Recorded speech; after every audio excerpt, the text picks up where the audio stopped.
जय हिंद दोस्तों, स्वागत है हमारे YouTube channel GS with studio पर। आज हम पढ़ने जा रहे हैं क्लास 33 भारत की जलवायु, जिसका पार्ट तीसरा है। आज इस क्लास में पढ़ेंगे उत्तर पूर्वी मानसून। उत्तर पूर्वी मानसून जो है दो रूपों में आता है। एक तो मानसून का निर्वतन, मतलब ये दक्षिण पश्चिम जो मानसून होता है उसकी वापसी, और दूसरा होता है हमारे पश्चिमी विक्षोभ। जब पश्चिमी विक्षोभ में आता है तब भी हम उत्तर पूर्वी मानसून के रूप में पढ़ते हैं उसमें, और एक दूसरा जब दक्षिण पश्चिम मानसून की वापसी होती है तब पढ़ते हैं। ठीक है, तो पहले हम पढ़ते हैं दक्षिण पश्चिम मानसून की वापसी। हम पिछला वीडियो में ये पढ़ा चुके हैं और दक्षिण पश्चिम मानसून पढ़ा चुके हैं। ठीक है, तो उसमें मानसून किस प्रकार से आया, कैसे आया, ठीक है, तो उसमें पढ़ाएं। आज हम क्या करेंगे, उस मानसून की वापसी कराएंगे। ठीक है, उस मानसून की वापसी कराएंगे, किस प्रकार से वापसी होती है। ठीक है, चलिए स्टार्ट करते हैं दोस्तों।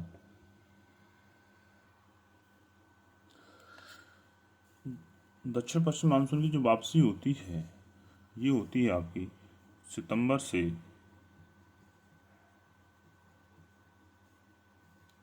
माह से लेकर दिसंबर तक। मतलब डेट देखी जाए 14 दिसंबर।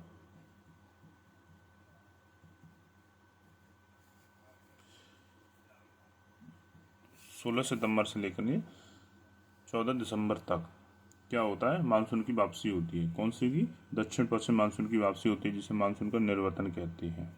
ठीक है, वापसी होती है, और इसी समय को शरद ऋतु बोलते हैं। क्या बोलते हैं? शरद ऋतु बोलते हैं, ध्यान रखिए, शरद ऋतु बोलते हैं। जब इसमें जो वापसी होती है, ठीक है, जो सितंबर से लेकर दिसंबर के बीच में वापसी होती है, तो किस प्रकार से ऐसा होता है, जैसे सूर्य जो हमारा किधर चलता है, हमारा दक्षिणायन होता है इस समय।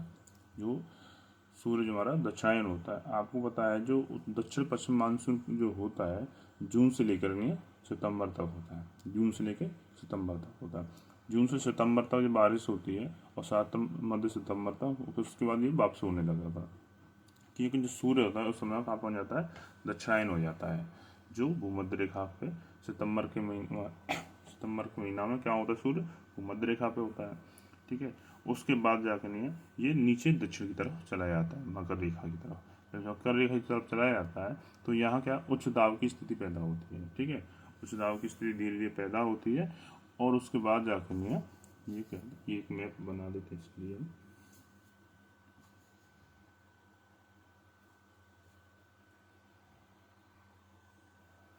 देखिए, ये हम ग्लोब बनाया है, और ग्लोब पर हम तीनों रेखा बनाई है। कर्क रेखा, ऊपर की कर्क रेखा, नीचे मध्य रेखा, और ये आपकी मकर रेखा। तीनों रेखा हो गई, वो मध्य रेखा, कर्क रेखा और मकर रेखा। तो सूर्य की जो स्थिति होती है, देखिए, जब आपके दक्षिण पश्चिम मानसून आते हैं भारत के अंदर, तब जो सूर्य होता है कहाँ पर होता है हमारा, ये हमारा मार्च से जून की तरफ चलता है। मतलब यहाँ से इधर चलता है। ठीक है, और जब इसकी सक्रिय रहता है देश के अंदर, भारत के अंदर, मतलब उत्तरी गोलार्ध में सक्रिय रहता है, तो ये जो सूर्य जो होता है कहाँ होता है, कर्क रेखा के ऊपर होता है। कर्क रेखा के ऊपर होता है। अब क्या है, जिस सितंबर का इसकी जब वापसी होती है, जब इसकी वापसी होती है, तो ये क्या होता है, सूर्य जो है ये दक्षिण तरफ चला जाता है। जैसे सितंबर से वापसी होती है, तो जब वापसी होती है सूर्य कहाँ पहुँच जाता है, वो मध्य रेखा के पास पहुँच जाता है। सितंबर से लेकर दिसंबर का जैसे ही पहुँचता है तो दिसंबर तक कहाँ पहुँच जाता है, ये उत्तरी दक्षिणी गोलार्ध पहुँच जाता है। कौन सा गोलार्ध? दक्षिणी गोलार्ध में। ये दक्षिणी गोलार्ध, उत्तरी गोलार्ध। ठीक है, तो ये सूर्य उत्तरी गोलार्ध से दक्षिणी गोलार्ध पहुंच जाता है। तो यहाँ क्या होता है, निम्न दाब की स्थिति पैदा होती है। क्या होती है? निम्न दाब, लो प्रेशर की स्थिति पैदा होती है। और इधर क्या होगा आपका, हाई प्रेशर, मतलब लो टेम्परेचर। ठीक है, और यहाँ क्या होगा, हाई टेम्परेचर होगा। क्योंकि जहाँ सूर्य होगा वहीं तो हाई टेम्परेचर होगा, तापमान अधिक होगा। तो सूर्य यहाँ हो जाए तो हाई तापमान हो जाए, तो टेम्परेचर लो हो जाएगा।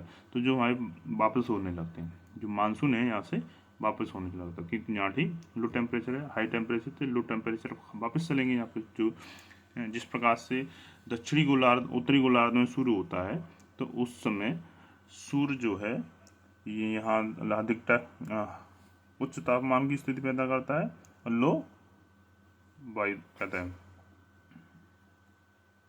दबाव, लो दबाव होता है। ठीक है, चलिए आगे चलते हैं। तो ये समझ में आ गया होगा। ओके, और इसे वापसी करते हैं। जब सूर्य की दक्षिण पश्चिम मानसून की जब वापसी होती है उस समय जो सूर्य कहाँ होता है, हमारा दक्षिणी गोलार्ध में होता है, दक्षिणी गोलार्ध में होता है, दक्षिणी गोलार्ध की ओर दक्षिणायन उसे बोलते हैं। तो सूर्य की जो वापसी होती है, उसकी मानसून की जो वापसी होती है, देखिए सितंबर से स्टार्ट होती है। तो पहले सितंबर से जो वापसी होती थी ऐसे चलती है, सितंबर से वापसी, क्योंकि उस समय खाली हो चुके होते हैं।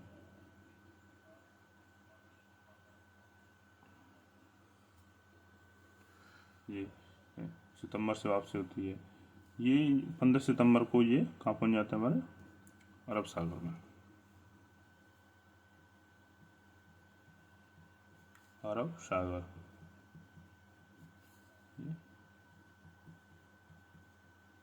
बंगाल की खाड़ी, ठीक है, बंगाल की खाड़ी। तो ये सितंबर,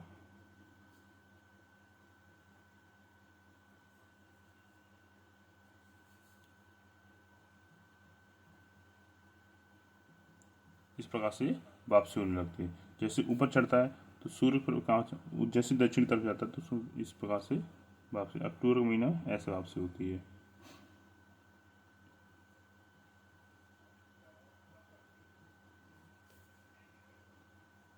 वापसी हो रही है, ठीक है। इसी प्रकार से ऐसे ही ये जो स्थिति होती है ये होती है आपकी 1 सितंबर समथिंग में, ये आपकी 15 सितंबर समथिंग में, ठीक है, ये वापसी होती है।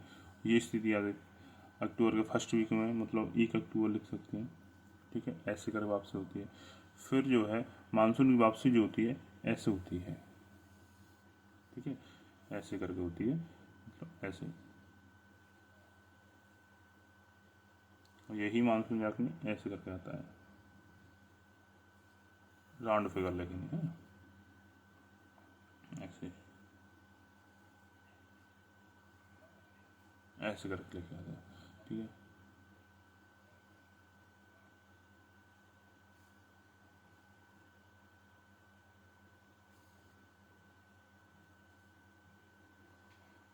ये मानसून की वापसी हो रही है, ठीक है। जैसे कि ये होगा हमारा अक्टूबर, ये 1 अक्टूबर हो गया। ये जो स्थिति 15 अक्टूबर समथिंग होगी, ओ सिटी, ठीक। ये जो स्थिति होगी हमारी नवंबर में होगी,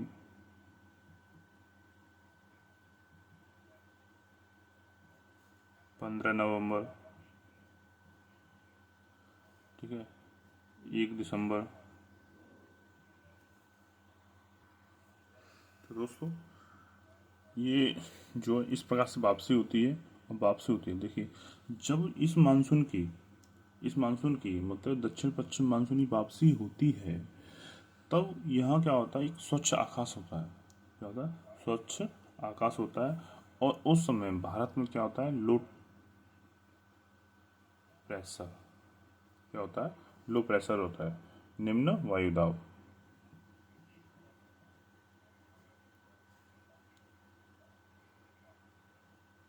ठीक है, लो प्रेशर निम्न दबाव, ठीक है, निम्न वायुदाब होता है, ठीक है। तो यहाँ कंडीशन होती है जब यहाँ बंगाली खाड़ी में लो प्रेशर होता है और यहाँ क्या होता है, यहाँ की अपेक्षा यहाँ पर क्या होता है, लो प्रेशर होता है, ठीक है। तो यहाँ जो है ऐसी कंडीशन जो आपको देखें अंडमान निकोबार, कौन सा, अंडमान निकोबार। तो अंडमान निकोबार द्वीप समूह जो है अंडमान सागर, क्या है, अंडमान सागर,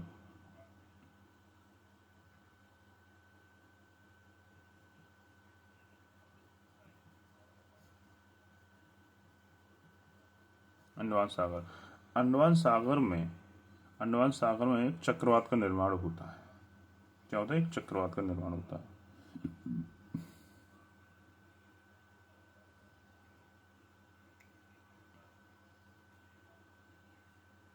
एक चक्रवात का निर्माण होता है। जो यहाँ एक चक्रवात का निर्माण होता है, जो हवाएं तेज हवाएं होती हैं और तेज हवाएं जाती हैं लो प्रेशर की तरफ, कहाँ आती है, लो प्रेशर की तरफ। जब यहाँ से ये लो प्रेशर की तरफ जाती है, ऐसे घूमते हुए जाएंगे अंडमान सागर से। अंडमान सागर आप लोगों को पता हो या नहीं पता हो, फिर भी हम बताते हैं। जो अंडमान है और आपका ये इंडोनेशिया है, क्या है, इंडोनेशिया है, थाईलैंड है, और म्यांमार वाला जो एरिया है यहाँ पर, जो थाईलैंड पड़ता है इधर, इंडोनेशिया इधर पड़ता है, ठीक है। तो उसके जो बीच वाला, अंडमान के जो बीच वाले से अंडमान सागर कहते हैं, ठीक है। क्या बोलते हैं, अंडमान सागर कहते हैं। तो यहाँ से अंडमान सागर से ये जो वो है हमारा, क्या आता है, लो दबाव की तरह, ठीक है, क्या, लो प्रेशर की तरह।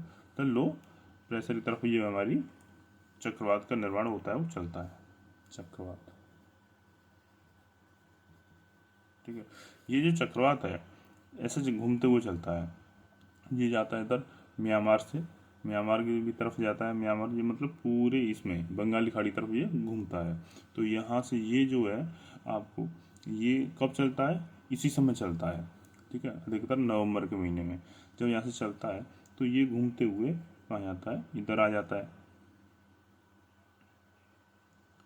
म्यांमार और आपको थाईलैंड साइड में हो, ठीक है। लेकिन म्यांमार में जाकर टकराता है तो यहाँ भी आंधी तूफान आती है, फिर जाकर ये टकराता है, और यहाँ से ये इधर कभी बार इधर भी पहुँच जाता है बंगाल खाड़ी में, मतलब बंगाल खाड़ी मतलब बांग्लादेश,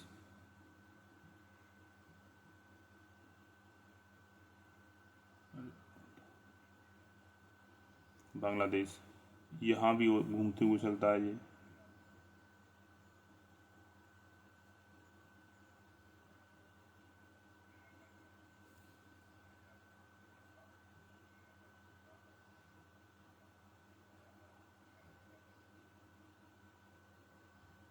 घूमता है। इसकी जो स्थिति है इस प्रकार से चलती है, यूँ घूमता हुआ जाएगा, ऐसे करके नहीं, ऐसे करके नहीं, ठीक है, तो ऐसे घुमा लो, यूँ करके नहीं, ठीक है। तो ये है ऐसे घूमते हुए आएगा। जब ऐसे घूमते हुए आएगा तो इससे जो है क्या होता है, आपने देखा होगा कि सर्दियों के दिनों में उड़ीसा, सर्दियों के दिनों में जो है, ये देखिए, ये बांग्लादेश हो गया, बांग्लादेश, ठीक है, ये आपको पश्चिम बंगाल, वेस्ट बंगाल, उड़ीसा, उड़ी, आंध्र प्रदेश, यूपी, ठीक है, या तमिलनाडु, ठीक है, ठीक है। तो यह क्या होता है, यहाँ जो आते हैं तूफान आते हैं, क्या आते हैं, तूफान की स्थिति जो पैदा होती है किससे होती है, ये इसी से होती है, ध्यान रखिए। तो जैसे ये यहाँ तूफान आते हैं, तो यहाँ से देखिए, ये जो मानसून आपका दक्षिण पश्चिम जो मानसून है वापसी करता है, तो ये क्या होता है, लो प्रेशर की तरफ से वजह से यहाँ पे क्या हो जाता है, बंगाली खाड़ी से जो नमी पैदा करता है, बैठ जाता है, और बैठने के बाद यहाँ से नमी प्राप्त करेगा, और नमी प्राप्त करके नहीं है फिर ये इधर चलेगा। जब ऐसे चलता है तो इस मानसून किसका रूप ले लेता है, ये जो है उत्तर पूर्वी मानसून का रूप ले लेता है। किसका ले लेता है, उत्तर पूर्वी मानसून का रूप ले लेता है। और उत्तर पूर्वी मानसून का रूप लेने के बाद ये तमिलनाडु में बहुत अधिक अधिक वर्षा करता है। क्या है, यहाँ जैसे ये लौटता हुआ मानसून जो बंगाल खाड़ी में लो प्रेशर की वजह से नमी ग्रहण करता है, नमी ग्रहण करने के बाद ये सीधा दाएं मुड़ जाता है। दाएं मुड़ने के बाद में जाकर ये आंध्र प्रदेश और आपके आंध्र प्रदेश की रायलसीमा जो है वहाँ, और आपके तमिलनाडु के कोरोमंडल तट पर ये अधिक वर्षा करता है, और उसी समय यहाँ से जो है आपके अंडमान सागर से चक्रवात होता है, उत्पन्न होता है, क्योंकि यहाँ लो प्रेशर होता है, तो लो प्रेशर की तरफ ऐसे ही घूमते हुए यहाँ आता है। तो उसी समय यहाँ पर क्या होता है, आंधी तूफान आते हैं। आपने देखा होगा नवंबर के महीने में उड़ीसा में, आंध्र प्रदेश और आपके तमिलनाडु में, इस क्षेत्र में क्या होता है, तूफान देखने को मिलते हैं, काफ़ी सारे भयंकर तूफान होते हैं। और शायद आपको पता हो तो 2004 में जो सुनामी आई थी, 2004 में जो सुनामी आई थी, इसी की वजह से आई थी। 26 दिसंबर 2004, जो कोरोमंडल इसके तट पे आई थी, तमिलनाडु तट पे आई थी, ठीक है। और तो इसमें इसी चक्रवात की वजह से, और शायद आपको तो यहाँ भारत का सबसे दक्षिणी बिंदु इंदिरा पॉइंट जो है, इसी सुनामी से ये डूब गया था। अब ये फिलहाल उभरे आया है, ठीक है। तो ये ध्यान रखिए ये कब होता है? इसी समय होता है जब आपका दक्षिण पश्चिम मानसून की वापसी होती है, तब उस समय बंगाल की खाड़ी में क्या होता है? लो प्रेशर होता है। लो प्रेशर होता है तो उस समय क्या होता है? ये यहाँ से नमी ग्रहण करता है और ये समय यहाँ पे तमिलनाडु में और आंध्र प्रदेश के जो आंध्र प्रदेश का जो रेल सीमा है उस पर सबसे अधिक वर्षा करता है। ठीक है, वर्षा करता है। यही क्षेत्र जो हमारा गोदावरी, कावेरी, कृष्णा जो है नदियाँ वाला क्षेत्र है, यहाँ की जो डेल्टाई भाग है, तो ये नदी इधर से निकलती हैं, तो ये डेल्टाई भाग में अधिक क्या आता है? अक्सर करके यहाँ पे तूफान आते जाते रहते हैं इस क्षेत्र में, और यहाँ जान वाली खतरा भी होता है। इस तूफान से जो है जान माल का खतरा भी होता है। ध्यान रखिए, किसका? जान माल का खतरा होता है। ठीक है,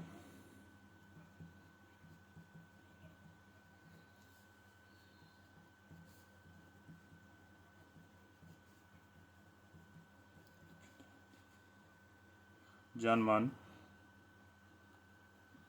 की बहुत क्षति होती है। ठीक है, इसी तूफान से होती है। ध्यान रखिए, वो किसकी वजह से आता है? लौटते हुए मानसून की वजह से होता है। ये सितंबर से लेकर 14 दिसंबर तक। समझ में आया होगा? क्लियर कर देनी है। ठीक है, तो ये समझ में आया। अब हम इधर चलते हैं पश्चिम विक्षोभ की तरफ। ठीक है, अगर इसमें किसी को डाउट हो तो कमेंट बॉक्स में जाकर इन्हें पूछ सकता है। ठीक है, चलिए अब चलते हैं पश्चिमी विक्षोभ।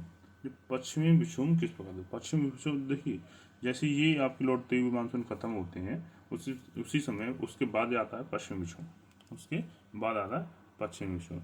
पश्चिमी विक्षोभ जो है, देखिए पश्चिमी विक्षोभ जो है इस हिसाब से आता है, ये जो अटलांटिक से जो हमारी पछुआ पवन है, कौन सी? यहाँ एक आकृति बना लेता हूँ। देखिए, ये हमने एक आकृति बनाई है। ये हमारा अंध महासागर, जिसे हम अटलांटिक सागर भी बोलते हैं, अटलांटिक महासागर भी बोलते हैं। ठीक है, ये अटलांटिक महासागर भी बोलते हैं। ये हमारा सहारा मरुस्थल, अफ्रीका महाद्वीप। ठीक है, और ये भूमध्य सागर, उसके ऊपर आपका काला सागर, उसके बगल में आपका कैस्पियन सागर। ठीक है, ये स्थिति है। तो देखिए, जब हमारे जो है पेरू के तट से, जब पेरू के तट से ये गर्म हवाएं चलती हैं, या पेरू के तट से गर्म हवाएं चलती हैं, तो क्या होता है? तो अंध महासागर मतलब अटलांटिक महासागर में आकर नहीं, उधर साइड में सीधी आती हैं। तो यहाँ आकर अंध महासागर से थोड़ा सा ये पानी जब जल में चलती है, तो यहाँ से थोड़ा गर्म हवा चलती है, तो यहाँ नमी, अंध महासागर थोड़ी नमी ग्रहण करती है, फिर भूमध्य सागर की तरफ चलती है। ठीक है, जब आती हैं ये पवन, तो ये ऐसे चलती हैं, यहाँ से नमी ग्रहण करेंगे, दो भागों में जाएंगे, तो भूमध्य सागर में आ जाती हैं। और दूसरी इसकी जो शाखा है, कहाँ आती है? सहारा मरुस्थल में। कहाँ आती है? सहारा मरुस्थल में। अब ये है, देखिए यहाँ से सहारा मरुस्थल में चलने वाली हवा कैसी? गर्म हवा। कैसी? गर्म हवा, गर्म पवन है। ठीक है, और जो यहाँ जाएगी भूमध्य सागर, तो पानी की वजह से क्या है? ठंडी हो जाएगी। तो कैसी? ठंडी पवन है, ठंडी पवन है। और यहाँ से जो इस प्रकार से ठंडी पवन है, यहाँ पे आने से क्या होता है? बैठ जाती हैं, और यहाँ से क्या होता है? जल ग्रहण करती हैं। तो ये यहाँ पे जल ग्रहण, और ये जो हवा है, गर्म हवा, यहाँ पे चलती रहती हैं। ठीक है, तो इसी बीच में ये क्या है? जो हमारी पश्चिमी विक्षोभ है, पश्चिमी विक्षोभ पश्चिम की तरफ से आ रही है। तो ठीक है, तो ये ऐसे करके ये पश्चिमी विक्षोभ होता है। लेकिन इसी बीच में जो हमारे उष्ण पश्चिमी जेट स्ट्रीम का निर्माण होता है। उष्ण पश्चिमी जेट स्ट्रीम का निर्माण होता है। उष्ण पश्चिमी जो जेट स्ट्रीम है, ये जो हमारी पछुआ पवन होती हैं, क्या होती हैं? पछुआ पवन है। पछुआ पवन है जो ऊपर की तरफ से आती है, हमारी पछुआ पवन है।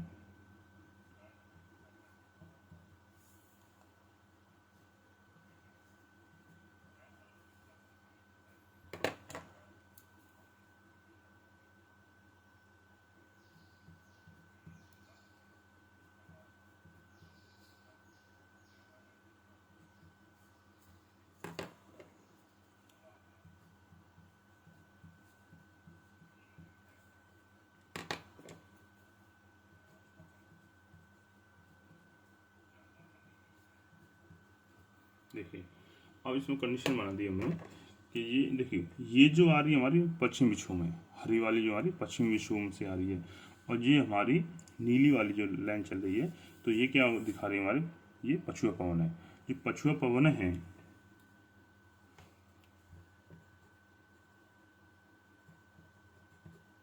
पछुआ पवन है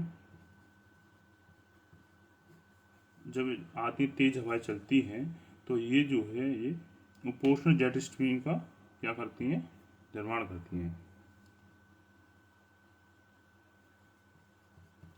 उपोष्ण पश्चिमी जेट स्ट्रीम, ठीक है, ये जो है उपोष्ण पश्चिमी जेट स्ट्रीम का निर्माण करती हैं। तो यही पवनें जिसे हम पछुआ पवनें भी कहते हैं, यही जो पवन है क्या होती हैं, पश्चिम विषम, जो पेरू के तट से आने वाली जो हवाएं होती हैं, जो सहारा मरुस्थल में जाकर नहीं ये गर्म हवाओं के रूप में आंधी तूफान का रूप लेती हैं और भूमध्य सागर में जाकर बैठ जाती हैं, तो ये यहीं तक रह जाती है फ्री में। लेकिन जो पछुआ पवन है इनको और आगे तक लेके आती है, पछुआ पवन और आगे पे ले जाती हैं। फिर ये पवनें जो है पश्चिमी विक्षोभ के रूप में, पश्चिम विक्षोभ के रूप से आगे जाती है और यहाँ से भूमध्य सागर से नमी ग्रहण करती है, भूमध्य सागर से नमी ग्रहण करती है और सहारा मरुस्थल गर्म हवा होती है, सहारा मरुस्थल से गर्म हवा। तो इसका जो रूप हो जाता है समशीतोष्ण हो जाता है, यहाँ आकर के कैसा हो जाता है, समशीतोष्ण हो जाता है,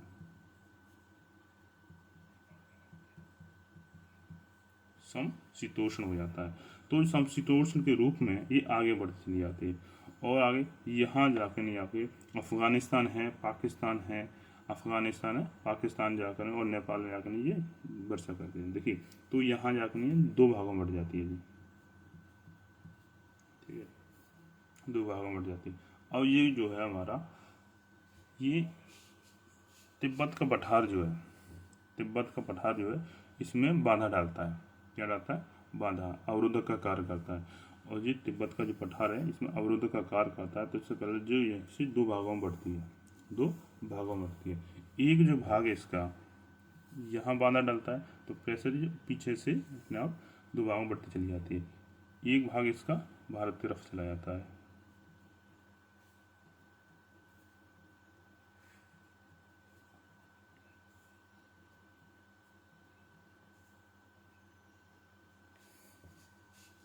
देखिए एक भाग ऐसे चला जाता है, इसका दो भागों में डिवाइड हो जाती है और एक भाग इसका उत्तर की ओर चला जाता है। एक बार जो हिमालय पर्वत है, क्या हमारा हिमालय पर्वत,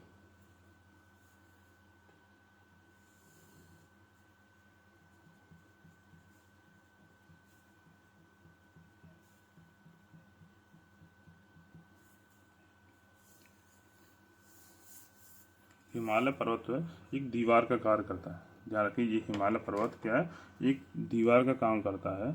इसका काम क्या है, जो उत्तर से आने वाली ठंडी शीत लहरें होती हैं उनको रोकता है, जो तिब्बत की तरफ से आने वाली ठंडी शीत लहरें हैं उनको रोकता है। जैसे कि हम ये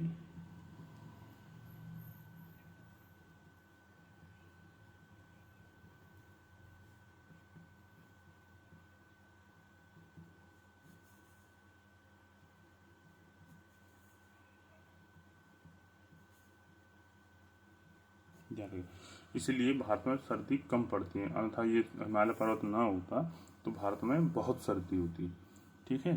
तो ये शीतलहरें इसको रोकने का काम करता है, इधर से इसको दो भागों में बांट देता है।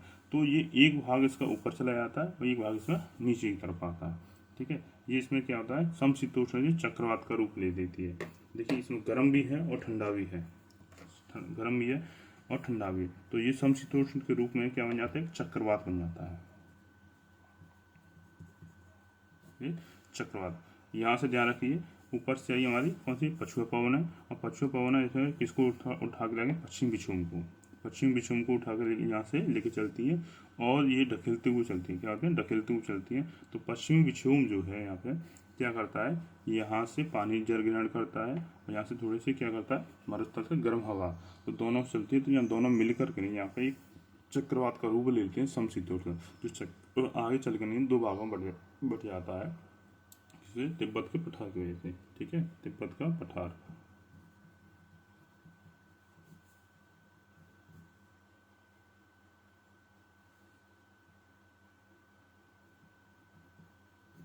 तिब्बत का पठार ठीक है, तिब्बत की बर्फीली दो भागों में बट जाता है, एक सीधा चला जाता है ऐसे करके नहीं, उत्तर की तरफ, एक दक्षिण तरफ। अब यहाँ जब आता है, जब यहाँ आता है, ये लगभग आता है आपका जनवरी फरवरी के महीने में आता है, जनवरी फरवरी के महीने में स्थिति आती है। तब यहाँ पर क्या होता है, हाई प्रेशर होता है। क्या होता है, हाई प्रेशर होता है। जब ये यहाँ हाई प्रेशर होगा, ठीक है, क्योंकि सर्दियों का महीना होता है, क्या होता है, सर्दियों के समय पे क्या होता है, हाई प्रेशर होता है। और आपने देखा होगा जब उत्तर भारत में जब सर्दी पड़ती है तो दक्षिण भारत में क्या होता है, इतनी सर्दी नहीं पड़ती है, दक्षिण भारत में सर्दी नहीं पड़ती है, वहाँ नॉर्मल टेम्परेचर रहता है आपका जो है 20 से 25 के समथिंग में जो भी है यहाँ पर टेम्परेचर रहता है। तो उस बीच में क्या होता है, बंगाली खाड़ी में क्या होता है, लो प्रेशर होता है। क्या होता है, या हाई प्रेशर होता है तो लो प्रेशर होता है। तो लो प्रेशर की वजह से क्या होता है, बंगाली खाड़ी में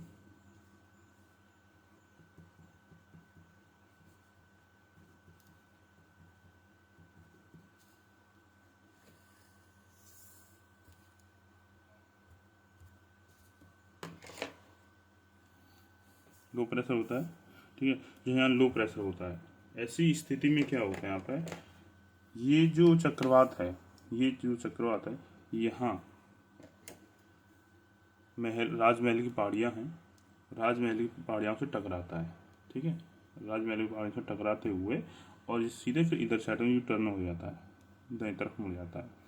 और यहाँ टकराने के बाद ये लो प्रेशर की तरफ कहाँ चला जाता है, बंगाल की खाड़ी में क्या जाता है, बंगाल की खाड़ी। अब बंगाल की खाड़ी पहुँचता है तो यहाँ से क्या करता है, ये जल ग्रहण करता है। क्या करता है, जल ग्रहण करता है। और जल यहाँ से यह थोड़ी सी नमी लेता है, और नमी लेने के बाद में यह जो है किसका रूप ले लेता है, हमारा ये उत्तर पूर्वी मानसून का रूप लेता है, उत्तर पूर्वी मानसून का रूप ले लेता है। ठीक है, उत्तर पूर्वी मानसून का रूप लेता है। तो फिर यहाँ से ये है ऐसे दाईं तरफ मुड़ता है,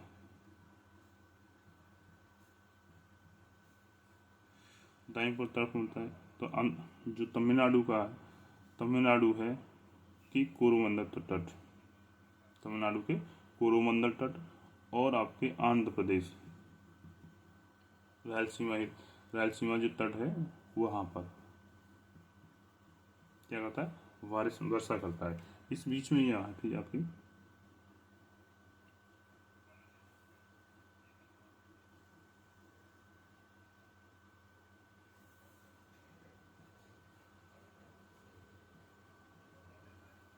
ये हमारे क्या है, पूर्वी तट की पहाड़ियाँ हैं, ये पश्चिमी तट का साध्य पर्वत श्रृंखला, तो इससे टकराता है। इससे टकराने के बाद में ये देखिए, ये जो पहाड़ियाँ कहीं कहीं वैसी हैं, बिखरी हुई हैं।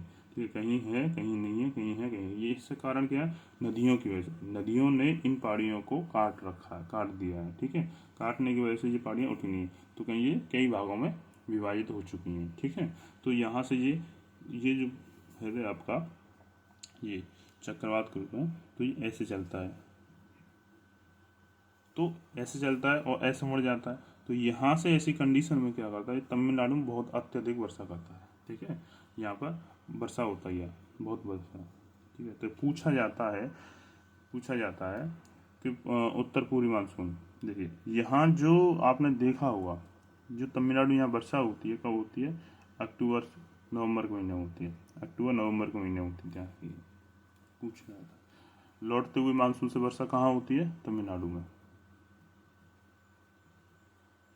तमिलनाडु में पूछा जाता है, लौटते हुए मानसून से वर्षा कहाँ होती है, तमिलनाडु में। यहाँ लिख लेते हैं, दोनों जगह एक ही कंडीशन ध्यान रखिए। ये जो है आपकी दिसंबर से अप्रैल के बीच की घटना होती है। आपने देखा ये जो वर्षा होती है, ये जो वर्षा होती है शीत ऋतु में गेहूं के लिए फायदेमंद होती है। ठीक है, ये रवि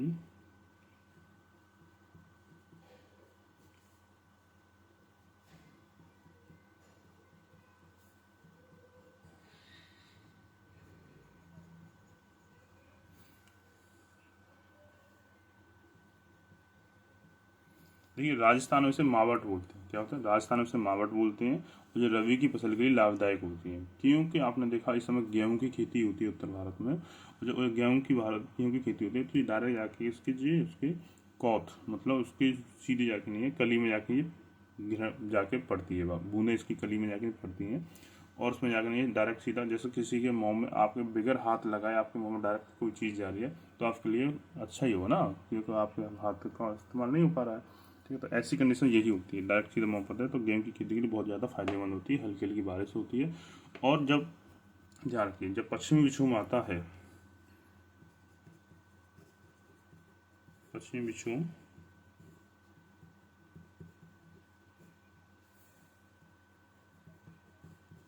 आने से पहले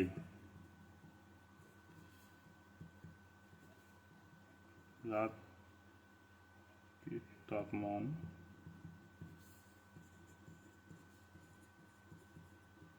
वृद्धि हो जाती है। ठीक है, ध्यान रखिए, पश्चिमी विक्षोभ से आने से पहले रात के तापमान में वृद्धि हो जाती है। लेकिन ध्यान रखिए, ये जो पश्चिमी विक्षोभ है उत्तर प्रदेश और बिहार में शीतलहर लाता है।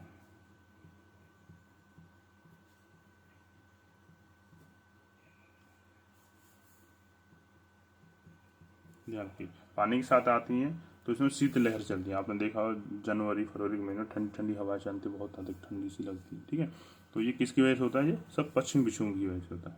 ध्यान रखिए, राजस्थान से मावट बोलते हैं। ठीक है, और यहाँ से चलता है। ओके, तो ये सारा समझ में आ रहा है आप लोगों को? अगर किसी को डाउट हो तो इसमें क्वेश्चन के बारे में कमेंट बॉक्स में जाकर क्वेश्चन पूछ सकता है। ठीक है, तो ये समझ में आया। ये जो है आपको ध्यान रखिए, एक बार इसे रिपीट कर देता हूँ। पश्चिम विक्षोभ जब आता है तो ये आपका दो भागों में बढ़ जाता है, तिब्बत की पठार की वजह से एक उत्तर में चला जाता है, एक दक्षिण में आ जाता है। उसकी दक्षिण किसके, हिमालय पर्वत के दक्षिण में, हिमालय के दक्षिण में चला जाता है। जब दक्षिण में जाता है तो यह लहर, जो हवाएं हैं ठंडी ठंडी हवा होती है, हल्की हल्की बूंदाबांद होती है, तो ये गेहूं के लिए फायदेमंद होती है, रबी की फसल जो होती हैं, और यही की वजह से यहाँ पे उत्तर भारत में क्या होती है, अधिक शीतलहर होती है। उत्तर प्रदेश में बिहार में क्या होता है, शीतलहर होती है।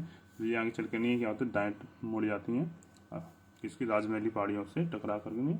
और जब बंगाली खाड़ी में लो प्रेशर की स्थिति होती है, तो लो प्रेशर की स्थिति होती है तो यहाँ से ये सीधा चलती है किधर की साइड में, तमिलनाडु साइड में। तो तमिलनाडु में जाकर अधिक वर्षा करती है, क्या होती है, यहाँ वर्षा करती है।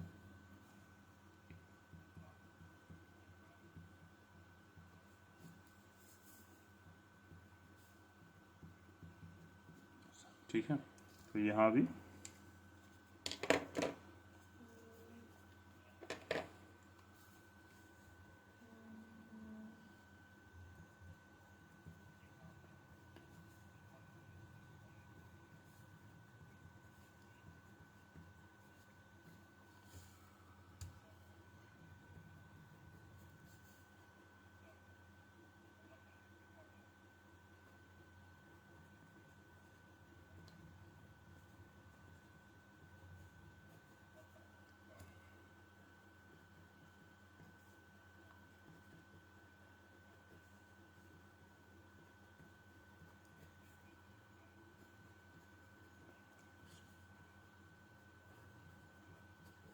रायलसीमा जो पहाड़ी है चलो वर्षा होती है।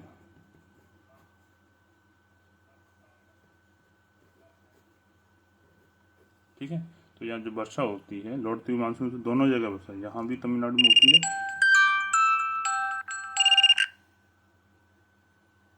दोनों जगह वर्षा होती है। ठीक है दोस्तों, तो आज के लिए इतना ही, मिलते हैं नेक्स्ट वीडियो में नए टॉपिक के साथ में। ठीक है, अगर किसी को किसी क्वेश्चन पर डाउट हो तो पूछ सकता है। ठीक है, जय हिंद दोस्तों।